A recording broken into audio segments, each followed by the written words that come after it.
Welcome, fans, once again to KB's Unemployed show, the only show on the internet where you can sit at your job and watch a guy who doesn't have one anymore. What will KB do today? Change guitar strings, perhaps? Grade papers? Worry about his future? Who knows? The only thing we know is it's guaranteed to make you question your intelligence, simply because you're watching it. So sit back, relax, and enjoy the unemployed lifestyle of KB. The pods are now open. Look at my cat. Look at my cat. Look.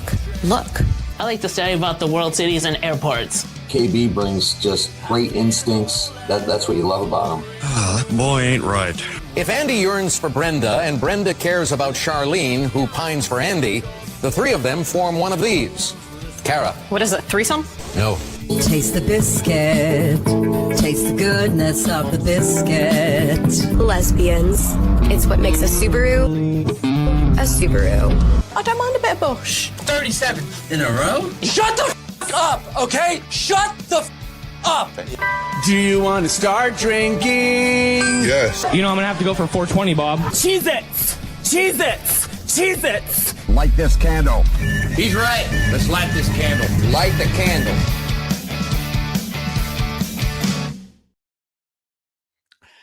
And the candle is lit again. Day 5 of a YouTube show that goes absolutely nowhere. I'm KB because I'm unemployed. So I'm just sitting around dressed in comfy clothes for the 5th day in a row, just talking at a screen. And I know that there will be people out there. I peaked at 8 yesterday. Maybe we can get up to maybe we can get to double digits. If I could get to double digits, I would end the week on a high note. But I mean, who knows? Who knows if I will or not? Last night, I'm a little bummed out. Last night, the women's volleyball team from Wisconsin losing to Kentucky in a reverse sweep, which was unfortunate because in the third and fourth sets, they definitely had the opportunity to win. I started watching women's volleyball, hardcourt volleyball. I'm trying to think when maybe a couple of years ago. And John Adias, who does the play-by-play in the early days of the game, he was Mike Heller's co-host, and he calls the play-by-play for women's volleyball. And so he calls it on the radio, by the way, which I've listened to women's volleyball on the radio, and it just doesn't have the same vibe. You really got to know volleyball to know to be able to do women's volleyball, listen to women's volleyball on the radio. But John said you got to watch it. It's a great sport. And I started watching it. And you know what? He was right. It's a fantastic sport. Now, a lot of guys will get pervy when they're watching and go, oh, the shorts and stuff like that, or watching beach volleyball and they're all wearing, look at the bikinis, and it's like, no. The game itself is fantastic. It's a great, fast-moving volleyball game. And Wisconsin has had a great team a couple years ago. Kelly Sheffield and his team won the national championship. Lost a big outside hitter and a Smrek last year. But they're pretty solid. They got Carter Booth, pretty solid, and Charlie Furbinger, whose dad coaches at Stanford. Yeah, I've brushed up on my women's volleyball to the point where my wife actually was teasing me last night. But you know what? Bit by bit, as we go through this, as I'm watching more of this, she's been coming around. All of a sudden, she likes it. Well, why is it a good sport? Well, I'll tell you why I like it is that volleyball is a great sport in and of itself. But what makes women's volleyball great, if you watch the men's game, hardcourt volleyball, it's all power.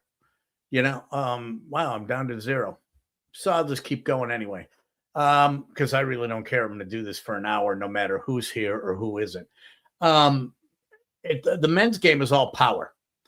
And so it's, bump, set, spike. And, maybe they'll get a rally going. The women's game, it's getting much more powerful. In fact, there's a girl on Cal Poly who, what's her name? Emily Brashear, maybe. I could be wrong, but really, who's going to call me on it? who I was watching in the round of 16, and she's got a serve that is just wicked. It's just sinister. And they actually did one of those, during a break where they had a interview with her, and they had a woman who played on the U.S. Olympic volleyball team. Now she was much older, receiving serves from her, and she couldn't do it. I mean, it was really hard. And then after she received one, she had the camera and held out her forearm, and she had a welt on her forearm. Happy Friday, Andy. So it's the game can move fast. The women are exceptionally talented, but they can rally quite a bit. And I mean, they go hard. And but it was unfortunate that Wisconsin came up on the losing side last night, falling in 5 sets. I thought when they were up 2-1, they had it, but it was the 4th set just killed them. And it was disappointing to say the least. But I've become a fan now. I think Kentucky is playing Texas A&M for the championship on Sunday, so that ought to be pretty good. But I do get a kick out of me talking to guys that are watching women's volleyball. Right? I go, that chick is hot. Yeah, she's also 6'9", and you're 5'9". Okay, so yeah, she's pretty hot, but she's got a foot on you. And but again, that's not really why I watch the game at all. So what am I going to talk about today? Well, I don't know. Well, I'll tell you this much coming up. I think I'm starting to get the hang of this a little bit.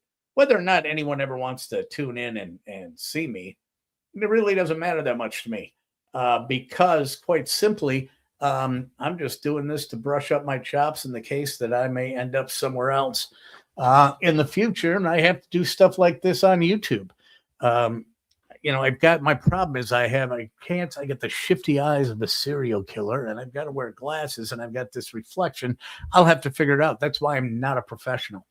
But I had been on I've been on all 4 major television stations in Milwaukee as a guest commentator, and I've been fired from all 4. And I think it's because I can't look straight at a camera. I'm always looking off to the side. As I say, I've got the shifty eyes of a serial killer. A funny story, a funny aside about that. And those of you who listen to the Drew and KB show or remember sports here in Milwaukee, Trini Krasnarek, or Trini Casey now, she's out at Boston. She has covered curling and a couple other events in the Olympics, and she's at NBC Boston and doing rather well. But when Trini was an intern, I was on Channel 12, and then Trini went to CBS affiliate. I went to this, and then I got asked to do Packers. I guess Packers, not Packers OT, but it was Packers, on Sunday nights after the games to break down the Packers. Rock Rote was the sports director. And so I'm like, yeah, I just watched the game. I'll just go on and talk. They were the only reason they were asking me to come on is because they knew they could get promotion on the radio because, hey, I'm going to be on 58, blah, blah, blah, blah, blah. And I'm the first one to admit I don't know shit about shit. I can't break down anything. I can't even break down cardboard boxes, for Christ's sake, much less an entire football game.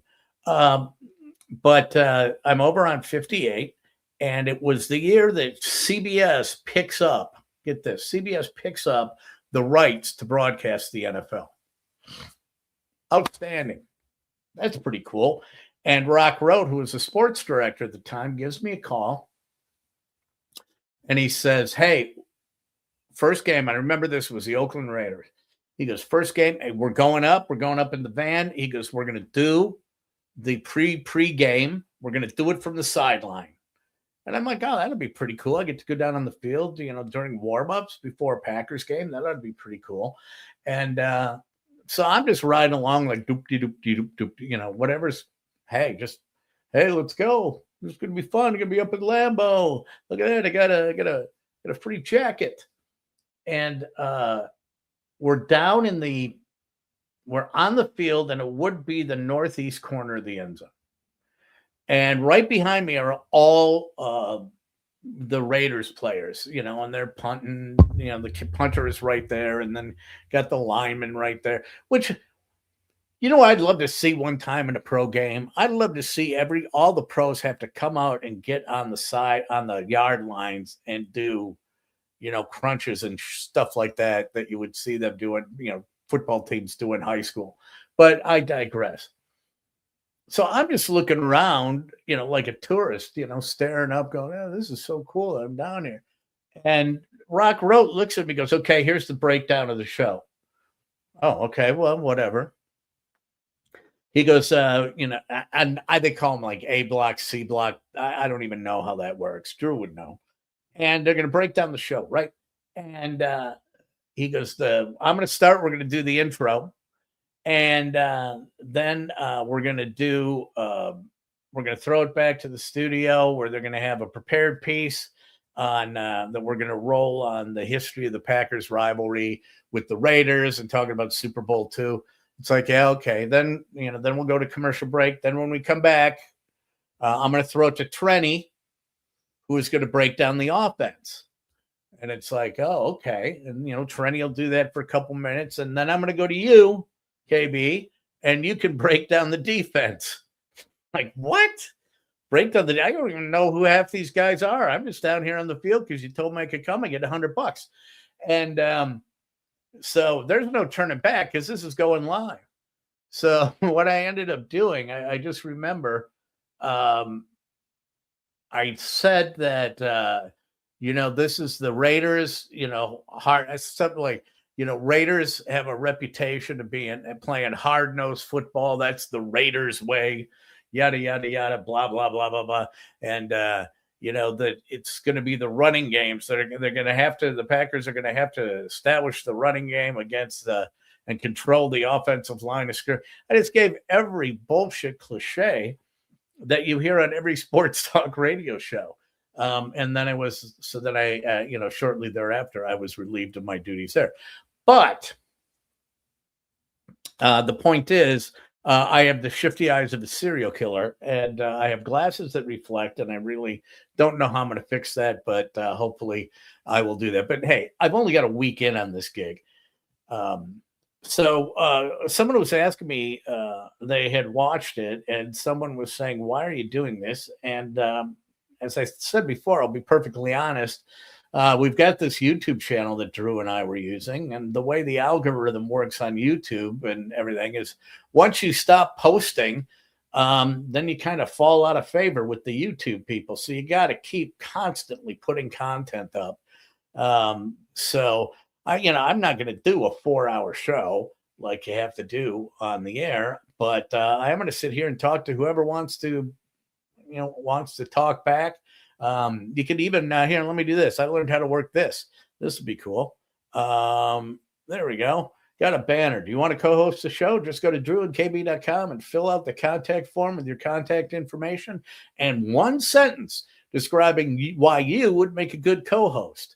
And that's just because I don't want to have to read and decide anything. So make it a good sentence and not a run-on sentence, because I hate that. I can't stand run-on sentences. I have to read those every semester coming from students. The last thing I want to do is have a long run-on sentence and comma splices and shit like that to go through and try and figure out. One sentence, quick, to the point, tell me why you would be good. And you can co-host. Just ask Ben in the 414 who did it on Wednesday. And we talked about a lot of different stuff. Talked about Legos and stuff like that. It was a good time. Good time. But co-hosts, I can tell you this. I started talking to some old friends of mine and former associates of mine. And I think I'm going to do it for a couple of days next week. And then, of course, I might just do Monday or Tuesday and take, time off for Christmas. But then again, I may not, but I might just post other stuff. And then, of course, between Christmas and New Year's, I can tell you this, we will have a guest co-host with some level of notoriety. And I have worked with them before. And they have moved on. I worked with them on the game, but they've moved on to other places and have a show. And it's not Steve Zabin. Okay, so don't think, oh, he's going to have Zabin. No, it's not Steve Zabin. It's somebody else. And I said, hey, I don't think we got 7 or 8 people that watch, but you want to come and co-host a show? So I'm just learning how to do it. He goes, yeah, I don't care. I'll come on.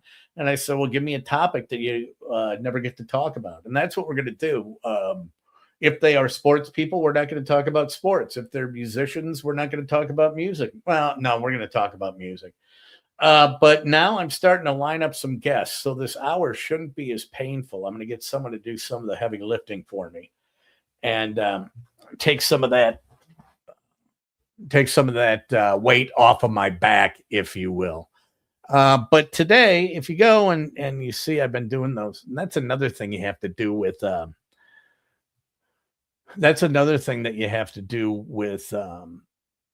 YouTube is you constantly have to put you constantly have to keep pushing stuff up so I'm just like, okay, that's why I'm going to do this. And if I can get someone to help me, that's fine. Otherwise, I'm just going to sit here and drive myself crazy.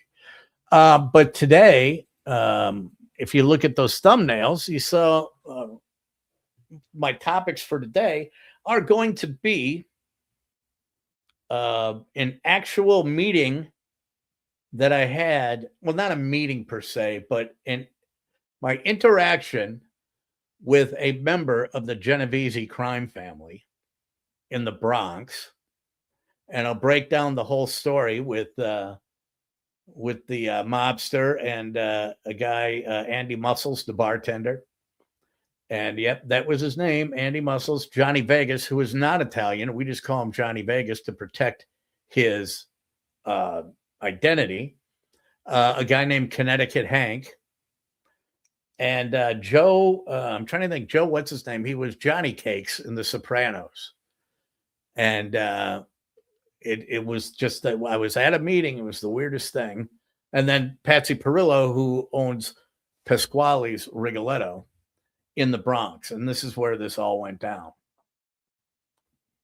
So, but it's a wild story. Now, I am a big, big fan of, and I think for those of you who ever heard me on the show, you know that I'm a big fan of the fringes, the outer fringes of society, the outliers. I find it to be really compelling because I'd like to, I kind of want to know what makes them tick. And that's why I'm into, serial killers and true crime. And ever since I was a kid, probably, I'm a little tired, sorry. I was a kid probably early in high school, and I read The Godfather. It was right after the movie came out, and I read The Godfather, which, by the way, if you've seen the movie is great, but the book is really good too. Godfather and Godfather 2 are fantastic movies. Godfather 3, not so much. But I haven't seen the new one. Godfather 3, Sofia Coppola directed it, and then her dad a couple years ago went, fuck that didn't work. I'm going to go back and finish it the right way. But ever since I read The Godfather, I was always really kind of intrigued by the mafia. And I actually, I've had a couple of run-ins. And well, see, run-in isn't right. Encounters. Several encounters with people that were quote-unquote connected. Here in Milwaukee and then in the Bronx in New York. In the Bronx, it was at a place called Pasquale's Rigoletto, right here. And it's an Italian restaurant on Arthur Avenue in the Bronx. And Pasquale's Rigoletto, the cool thing about this is that this is the restaurant, believe it or not, this is the restaurant where they busted, I don't remember what crime family it is,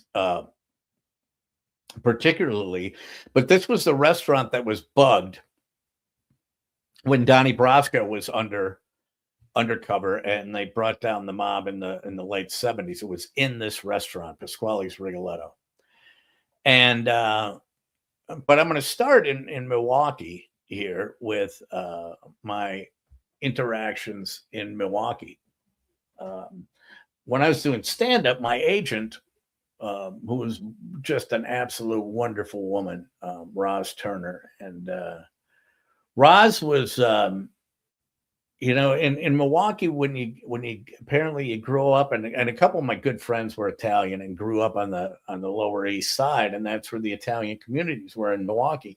And if you go down Brady Street, there you've got Glorioso's, the market, and you had was Cataldo's there? No, it was Glorioso's. I'm trying to think what the restaurant was. And then, Mr. Pecoraro, the pepperoni cannoli man, who would be, if you were out drinking downtown, he had a box of cannoli. He had a big igloo cooler full of cannolis and homemade beef sticks. He'd sell them for $1, and you'd be out boozing, be pepperoni cannoli, and, spicy or mild.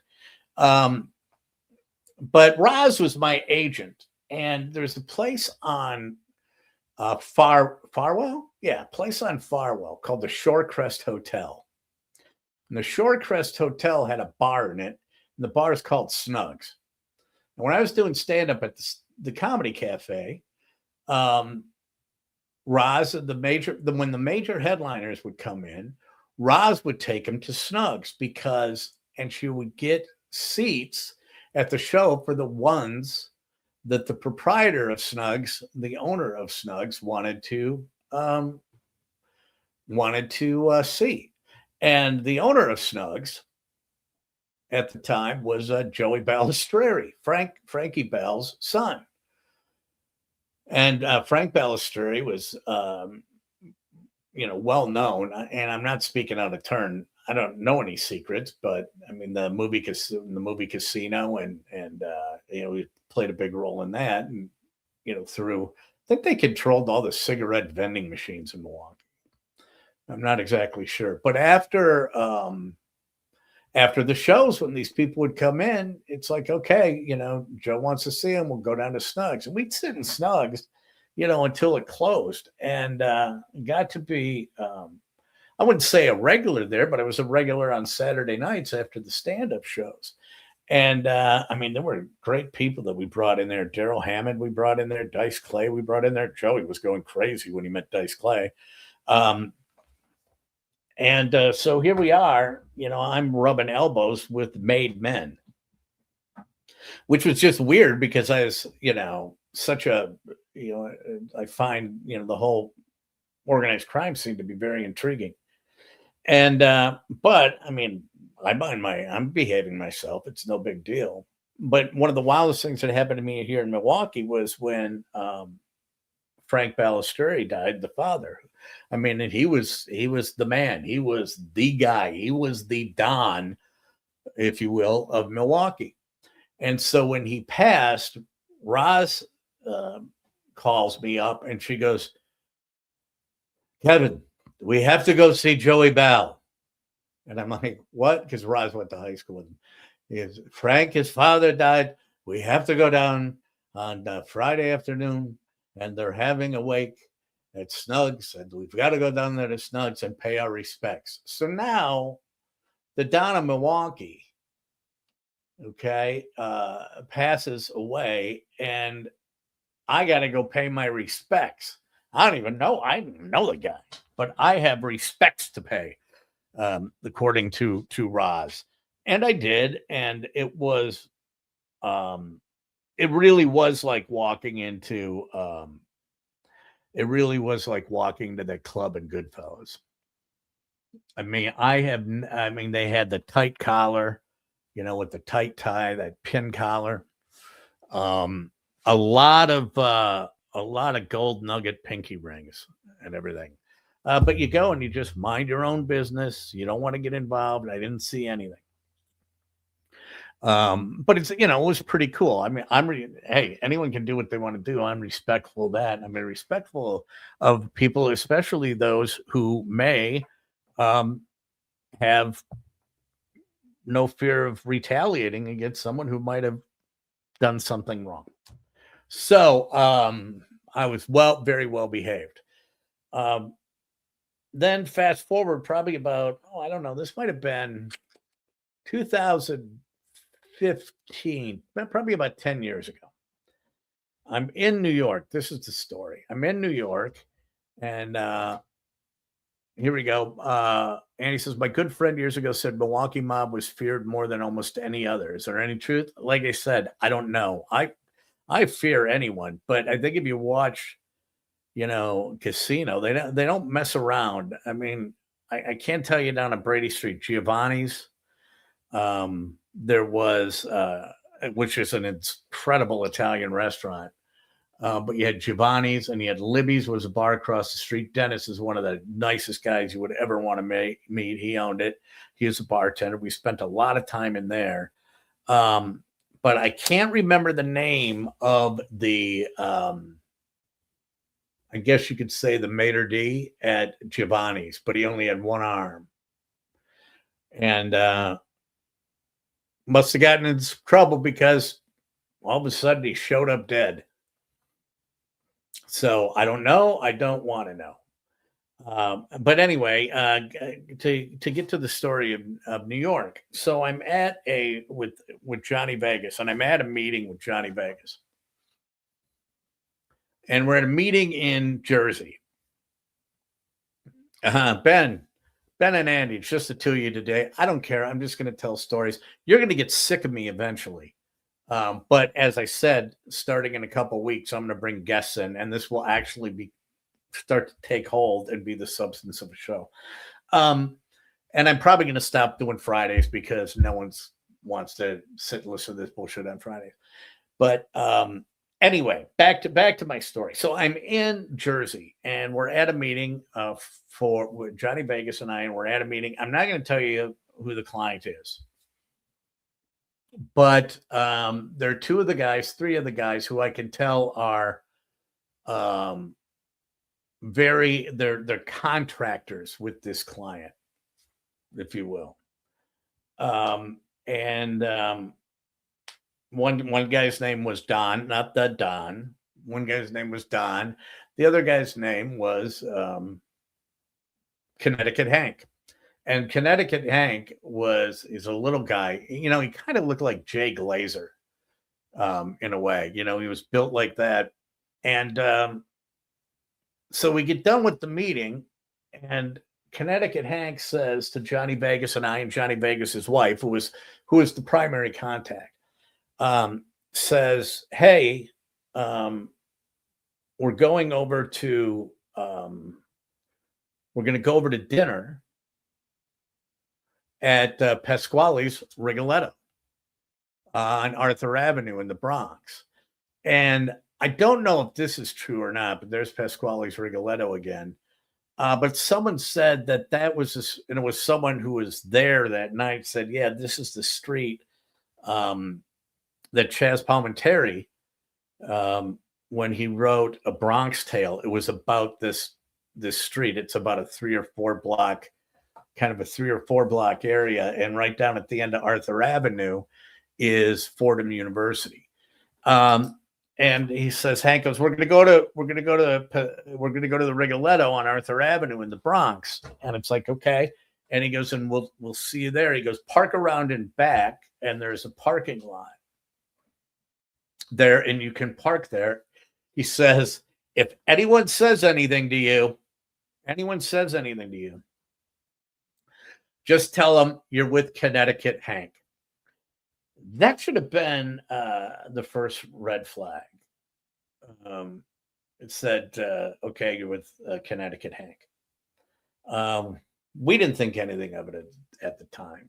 And so we drive into the Bronx, get around, we pull in back. And as we pull into park, this, I guess you could say, security guy, and I mean, I'm talking big. This guy was huge. Comes walking toward the car. And I don't even know if I should tell this story. Well, he comes walking to the car and he says, hey, what are you doing?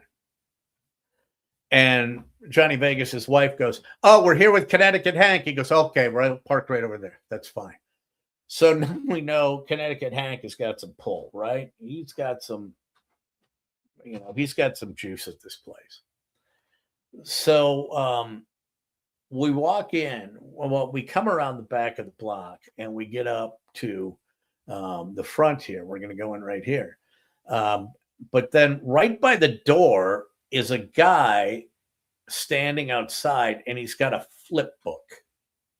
Now, it's not a flip book. It's one of those little flip tiny notebooks that had the coil. One of those coiled notebooks. He's got one of those. And he's just standing out front on the street, and he's writing stuff down. Okay. And we go in, and Johnny Vegas and I and his wife go in, and this place it's like a typical Italian restaurant. We did eat dinner there, and let me just say the food was out of this world good. Everything about the experience was great, actually. But Hank says, yeah, just stick around here for a little bit. He goes, and we're going to go out and Joe and Scarpino, I think was his name. Joe Scarpino is coming.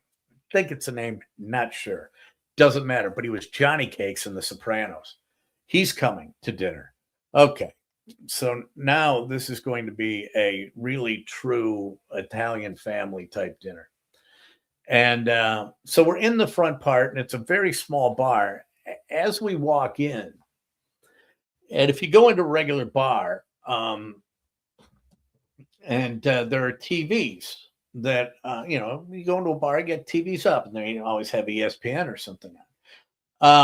And I don't believe that there was any illegal activity happening there, although the feds would care to differ, and it has been fully documented in many New York newspapers, and you can look it up online. I have no idea. I'm no longer there, so I have no idea when it is. Wild Wisconsin whitetail. And if I did, I wouldn't say anything anyway, but I am out of the loop. I am completely out of the loop. I don't know anything. I'm just, like I said, I'm just killing time trying to keep my chops good. So we walk into the bar, and there are a couple of TVs, and it's like, oh, that's cool. We'll watch a little horse racing. Yeah, but the thing was, it wasn't ESPN. It was not ESPN that was running on the TVs. It was the closed circuit feed from Aqueduct. And next thing you know, the guy with the little notebook comes in, and Johnny Vegas is there. And, well, he doesn't get the nickname Johnny Vegas for not knowing his way around, gambling. And Johnny Vegas knows exactly what is going on. I had an inkling, but no, he knew. And he goes, what's the next race coming up? And the guy goes, boom, boom, boom, boom, boom. And what the guy is doing, he's taking bets on the Aqueduct races. So that was an eye-opener for me. I'd never been there. The guy's sitting there, but he had it coded that we put some bets on some races, but if it was the number 4 horse, it wasn't written down as the number 4 horse. Everything was different. So if you were to ever get pinched, they wouldn't be able to track it because it was in his mind. So if they had the winners down, if he had the winners written down, it was the actual winners of the races, well, they would easily take a look at the notebook and go, okay, here, this is where you were taking the action. But he had some sort of a coding thing to protect himself.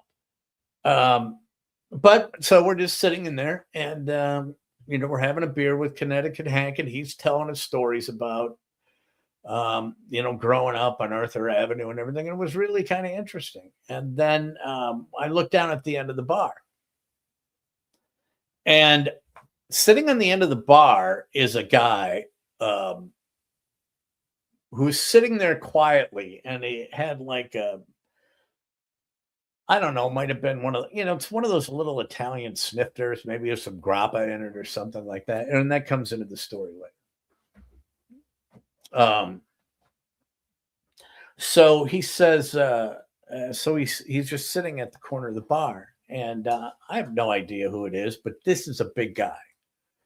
And Johnny says to Hank, he goes, "Hey, who's that?" He goes, "Oh, that's Patsy." And he goes, "Patsy, he owns this place. That's the owner." "Oh, that's cool. Well, and he's in here." And he's like, "Yeah, he pretty much sits here all day." He goes, "You want to meet him? You want to meet Patsy?" "Yeah, why not? Let's go meet the proprietor."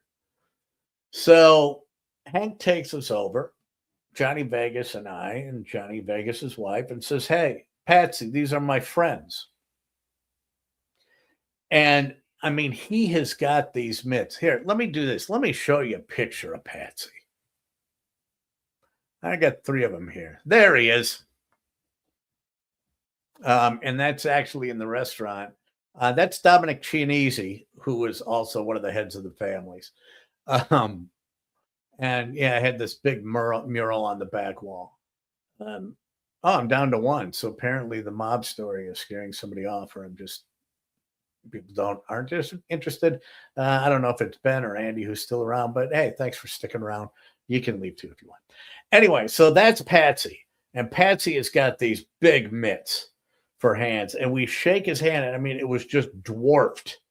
My hand was just dwarfed in his. Now, I don't know who he is at this point.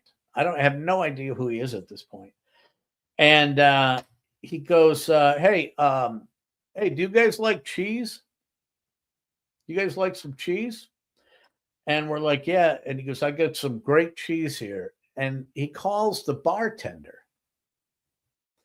And I will not, this is the bartender's name. He calls to the bartender. He goes, "Hey, Andy Muscles, come on down here." And I mean, this guy was probably a young guy in his early 30s. And I mean, he was bulked out. And he goes, "Yeah, Andy Muscles. These are Hank's friends, blah, blah, blah." He goes, "Go get that good cheese and bring it out to him." So they bring out this plate of cheese, and it was fantastic. So we're talking to Patsy. And he goes, "Yep." He goes, "I've had this restaurant for about, he goes, it's actually my wife's restaurant. But we've been here for about 40 years or so." It's like, "Oh, yeah." And he goes, "Yeah, we've been here for about 40 years. And, I've been here the entire time, with the exception of sometime in the 90s. I wasn't around very much." And he goes, "I just refer to that as my dark period." Now, every once in a while, you'll hear Drew and I laughing about stuff when we were telling stories on the air about, maybe something that we did that maybe I got a little out of control on, or might be embarrassed about. And I will always say, yeah, that was during my dark period. Well, that's what it's referring to. I will explain to you what his dark period was in a little bit.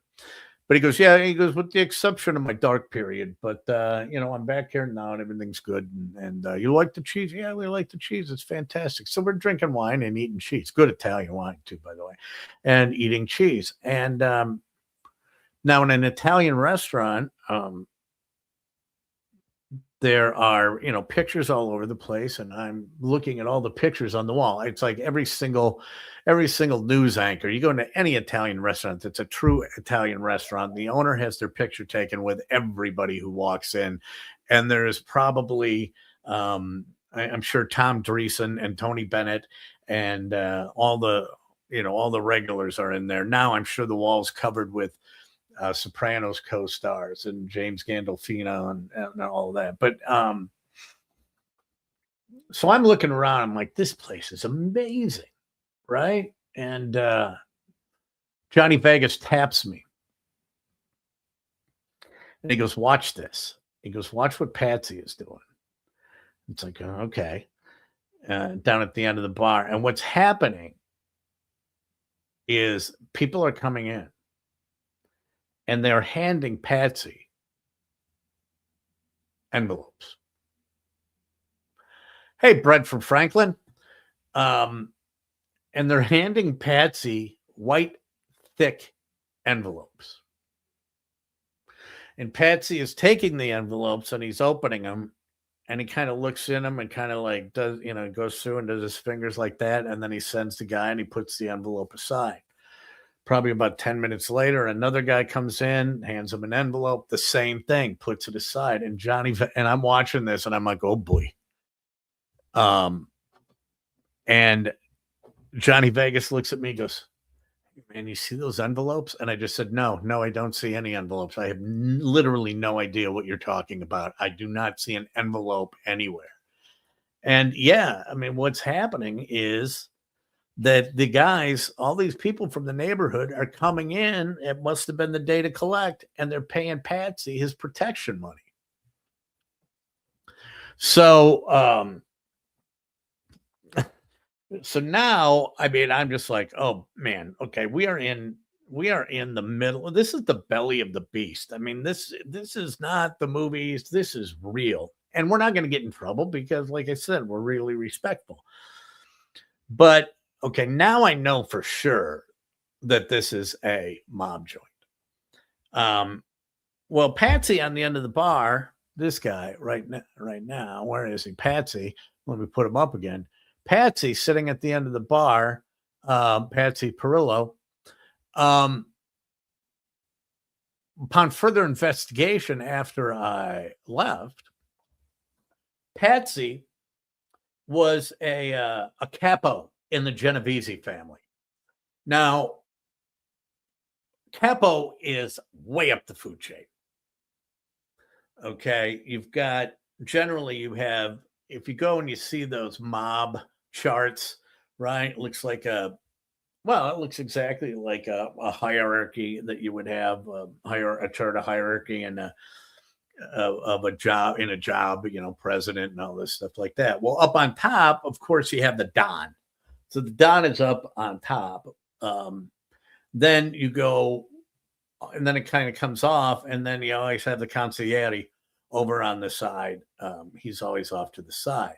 Well, then you come down, and then there's a line that comes straight down, and then it's the underdon. So that would be the vice president, if you will. So it's the Don, the underdon, the consigliere, and then they've got another row that kind of splits out, and there's 6 guys across that row. And excuse me, you can go look it up. Genovese crime family, Patsy Perillo. And he's a capo. So Patsy is on the next line. He with a bunch of other guys. He is on boom. So it's Patsy, underdon, Don. I mean, he's up there. And I didn't know this until, the next day as I was looking stuff up on the flight home. And then I was like, oh my God, this was amazing. When I was right in the middle of it. So Patsy's sitting at the end of the bar. We meet Patsy. I'm looking around and you've got pictures of Patsy with everybody. And I turn around and right behind me on the wall with a handwritten note thanking Patsy for his generous, org chart. That's right. Yeah, an org chart, a hierarchy table, org chart. I haven't been in the real world, Brent, for a while, so I forgot what they call all those things. So right behind is a picture of Patsy with somebody with a handwritten note from the desk of and saying, thank you for your generous donation.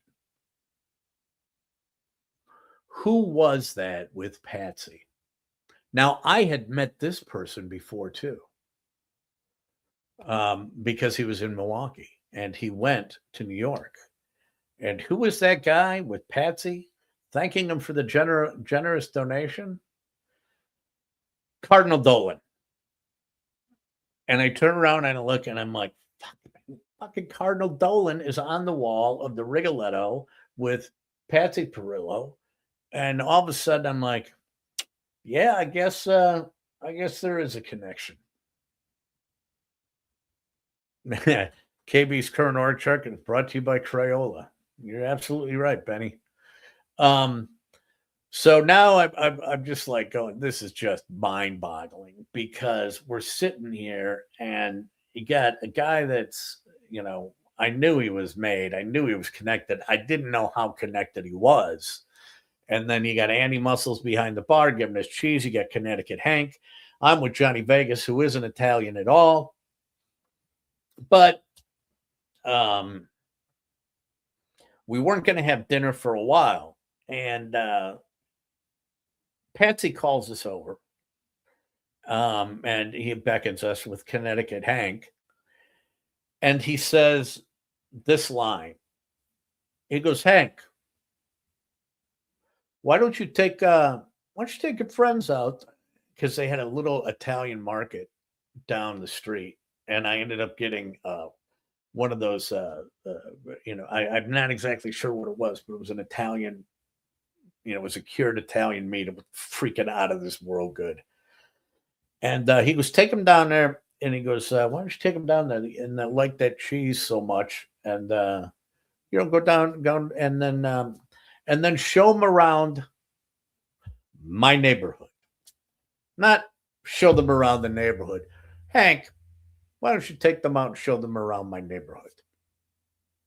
My neighborhood. Well, the envelopes all of a sudden made sense now, didn't they? Yeah, this was his neighborhood. This was his turf.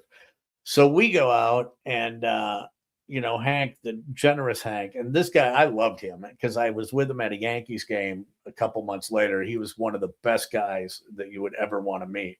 But you definitely would want to cross him. I can guarantee that. So he takes us into this deli, this Italian grocery store. And he goes, oh, yeah, I got this meat stick that's this long. It wasn't Genoa. I'm trying to think what the other one is that's. It's dried and cured. It's so freaking good. And then gets me a huge block. Oh, this is the cheese that Patsy had. You like that? He goes, here, let me get and buy it. So now I get this big meat stick and a big hunk of cheese. I got to get on a plane the next day. Don't worry about that. It'll stick good forever. The cheese will be fine too. Don't worry about it.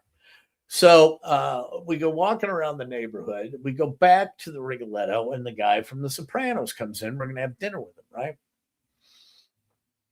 So we're having dinner, and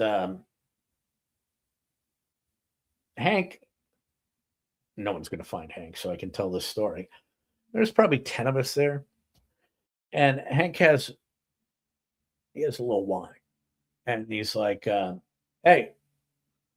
Oh, he goes, Patsy, Patsy is a good guy. He's a wonderful man. I've been a loyal friend of his for ever since I was a teenager. And he goes, but you don't want to cross him. And he starts telling this story. And he looks at me and Johnny. He goes, hey, you ever had grappa? And I've had grappa. It's like Italian kerosene. If people around here who are Slavic always have slivovitz. I mean, it's the Italian equivalent to that. And and he goes, Patsy makes the best grappa. And he goes, this stuff is good, I got to tell you. He goes, let me tell you a story about one night that I had Patsy's grappa. He goes, we're in there one night. He goes, that was Patsy's birthday. And he goes, and we're in there, and now the grappa is flowing. And I don't remember how many he had. I don't even remember how I got home. I get up the next morning, and my hand, I got cuts all over my hand. It was his left hand. I got cuts all over my fucking hand, and my hand is bloody. It's bloody everywhere. And he goes, I got cut, and I'm like, oh my God, what the hell happened? I was out, I drank all this grappa. I got no idea what happened. And so I have no idea. I'm going to have to figure out what I did. And he says, I get a phone call. And he goes, and the way he tells this, he goes, so I get a phone call from my buddy. And he's like, hey, Hank, how you doing? And he goes, what? And he goes, how you doing? He goes, yeah, it was a rough one last night, wasn't it? He goes, what are you talking about? And he goes, you stupid motherfucker. He goes, I was giving you a ride home, and you dropped your keys in between the seat and the compartment, and you start jamming your hand down there trying to get the keys out, and you were doing it across the belt buckle, and you got blood over my fucking car. So now you're gonna have to come back. You're gonna have to clean up my fucking car because there's blood all over my fucking car seat. And he goes, and that's because of you. And then he goes, then Hank's demeanor totally changed. So he's totally animated, and he goes, "You're going to come back and clean up all the blood." And then he looks at us. He goes, "Hey, Patsy wants you to call." And during the story, he just stops, and he goes, "Now,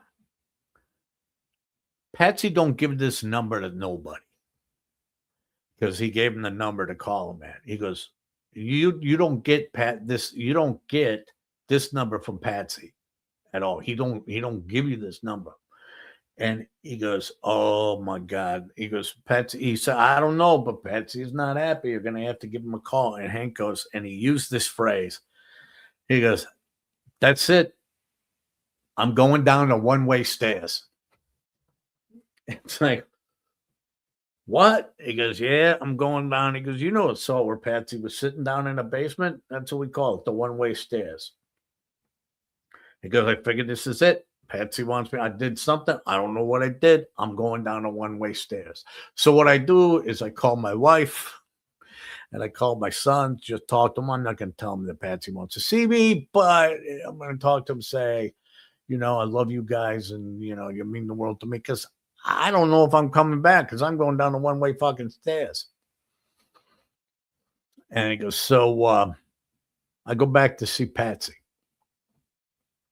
And Patsy, walk in, and Patsy looks at me and goes, "Hey, Hank." For those of you who want to remember, okay, that's Patsy right there. That's his actual mugshot. Patsy says, "Hey, Hank, I got to talk to you." And he goes, Patsy comes up and he puts his arm around me and we start going down the one-way stairs. And I'm just sitting here going, Johnny Vegas and I, our minds are just totally blown. We are like, we cannot believe anyone is telling us this story. But, since Hank is sitting there, I got to get to the end of it. I want to figure out how he got out of this jam. So he goes, so Patsy takes me downstairs and I'm thinking, this is it. I ain't going up. And he just looks at me and goes, "Hank, do you know what you did last night?" And he goes, no, I don't remember. He goes, "You got so fucking drunk." He goes, "You grabbed me." Okay. That's who he grabbed, Patsy. He goes, "You grabbed me and you had me in a headlock and you're knocking me on the head going, Patsy, a little fat, derogatory term. You're a little bag." And he's going on and on. And Hank's like, oh my God, he had so much grappa. He had no idea what he was doing. And he's like, oh my God. He goes, "I can't believe it." And he goes, "Oh, that's it." He goes, "If I did that, and he goes, and it's going through my mind that I'm done. This is over. I'm finished." And he goes, and then Patsy looks at me and goes, "Hank, I like you. You're a good guy. I like you a lot, Hank. So I'm going to tell you this. I'm going to tell you this only once. Because you ever come into my restaurant and disrespect me like you did, you ain't going back up those stairs." And Johnny Vegas and I just about crapped ourselves. And we were like, yep, the one-way stairs. So now every once in a while, you'll hear, like, when Drew and I were talking on the air, when we had Johnny Vegas on, you will hear us talk about how we'll make a reference to the one-way stairs or anything like that, or the dark period. Oh, and which, by the way, the dark period was 7 years he spent in Shea Fed for conspiracy to commit murder. Yeah, he was in on a deal to whack a guy and had to do 7 years in Shea Fed. He just died a couple years ago, and before he died, he got sent up again for racketeering and a couple other things as well. But you can look Patsy Perillo, look it up at the New York Post or the New York Times. It's all in there. He's got his own mobster Wikipedia page and everything like that. But that is my crossing paths with an actual mobster, the Genovese family, one of the 5 families. It's like, oh dear God, it's unbelievable. But that brings us to the second thing that I wanted to do today with you is I always would get a lot of, when we were doing the other show, when I was on the air, I was in charge of doing the show open and all the drops in the show open. And so we would change it up, and we always use Sunshine Highway by Dropkick Murphys underneath. And I've since changed some things, and this is not the Drew and KB open, but you'll hear something. If you listen to that show, you will hear some familiar sounds. And what I wanted to do is I wanted to actually, hopefully I can do this, go through and explain to you exactly the show open and where I got this stuff from. And what I did was I put the video clips together so you can see the videos that they came from. And I'm going to probably talk over this in a little bit, because when I looked at YouTube, they said, yeah, I put the thing up and they cleared it because I didn't want to lose my channel for copyright violation. But they said you have to talk over it, so I'm going to talk over it. So here's the show open. Now, I changed the music, and the first music here is a band out of Minneapolis called High on Stress. Nick Leet, the lead singer, played our Guitars for Vets show a couple years ago. And so I put their music in.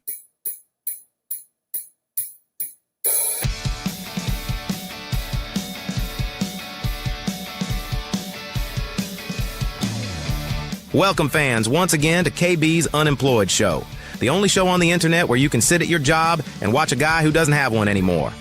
What will KB do today? Change guitar strings, perhaps? Grade papers? Worry about his future? Who knows? The only thing we know is it's guaranteed to make you question your intelligence, simply because you're watching it. So sit back, relax, and enjoy the unemployed lifestyle of KB. The pods are now open. Look at my cat. Look at my cat. Look.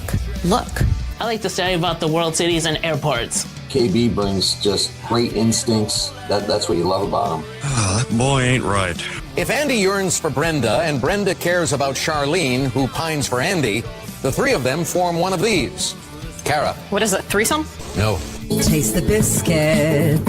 Taste the goodness of the biscuit. Lesbians.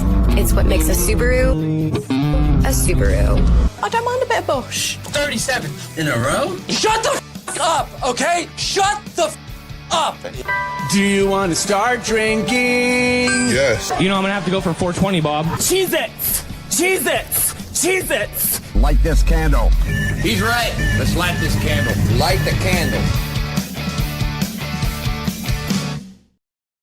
The last 2 are the ones that people always ask me about. Where did you get the Cheez-Its one, and where did you get Cheez-Its and where did you get Light This Candle? The Cheez-Its, well, Light This Candle's from The Right Stuff. And I'm going to in full transparency, one of my favorite radio guys ever, in the 80s and into the early 90s, the Loop in Chicago, AM 1000, was just it was one of the best radio stations around. And Kevin Matthews, who I absolutely loved, he would always use Light This Candle from The Right Stuff. And it was a great movie. And if you haven't seen it, it's freaking spectacular. It's about the guys that started the Apollo space program. And it's John Glenn, or is it Alan Shepard? No, I think that was John Glenn, who always used to say before they blasted, before they launched, was, hey, light this candle. And it was Alan Shepard, which was, who would always say, it was Chuck, and it was Chuck Yeager who always would say, he'd always borrow a stick of Beeman's, You got to stick a Beeman's before he'd take off. But if you get a chance, watch the movie. So the show opened. It's whatever I would come across and find, and I would just drop it in. And the show opened. If you ever go back and listen to them on some of the podcasts on the Drew and KB show, if they're out there, they always told the story, and one led into the other, into the other, into the other, and there was always like a little theme that ran through it. Most people didn't realize it; they just thought it was random. They just thought it was random sounds or random sound bites, but strung together. But it wasn't. There was always a story that when you get to,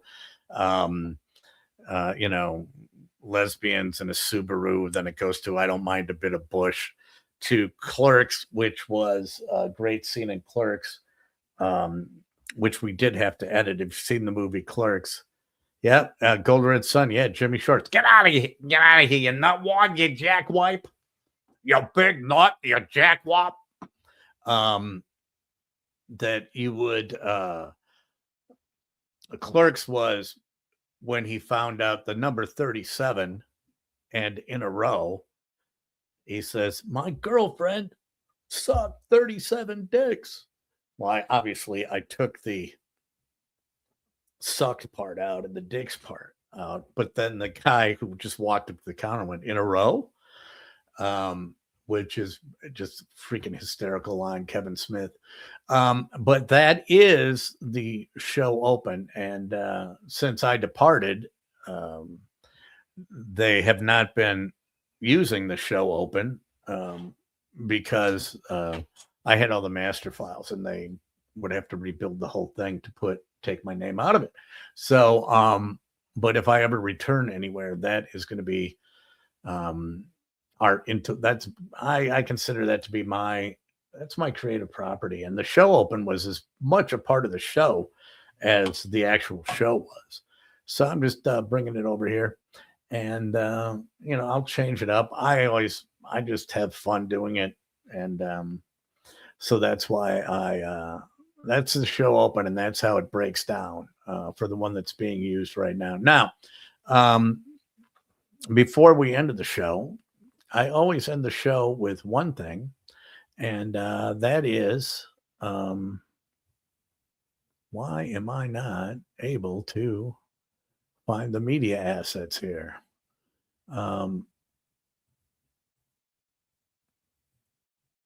Because there's where are my other clips?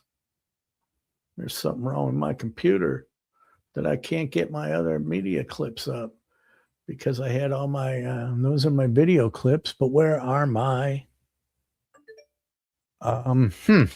see, this is why I'm not a good show host, because I don't know how to do that. Hunter, there we go. Hunter was the man. Hunter is what kept everything going. So now the final thing that I do today, and I hope everyone has a happy Friday. Damn, I miss your snarky banner with Drew. Well, we still have the snarky banner. If you want to come in and co-host the show, I'll snarky banter with you. But I always end the show with a something called, are we ready? Here we go. What color is the sky on your planet?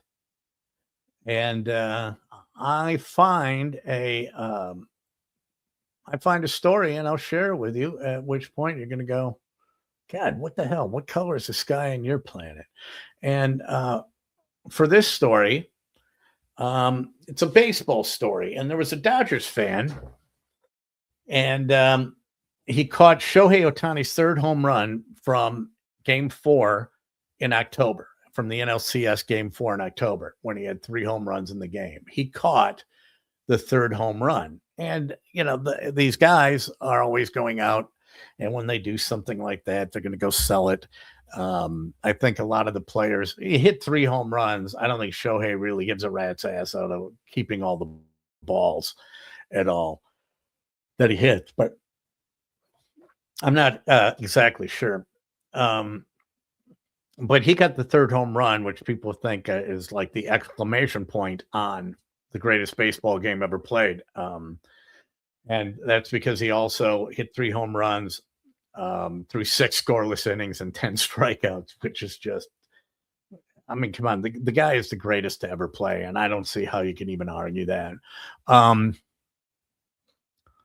vaguely recall a quote, a smell or taste of scoliosis. I don't know if I had a scoliosis thing. I'd have to go back and look. But anyway, back to this. I'm not going to get interrupted. So the guy has the ball, and he is offered. He gets an offer, and I want you to tell me what you would do. He said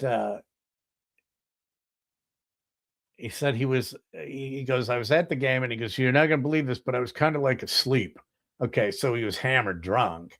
Okay, I hear the crowd cheering. I look up, and the ball is coming right at me, and I knew from my days playing baseball, it was going to come my way. I was going to play the rebound.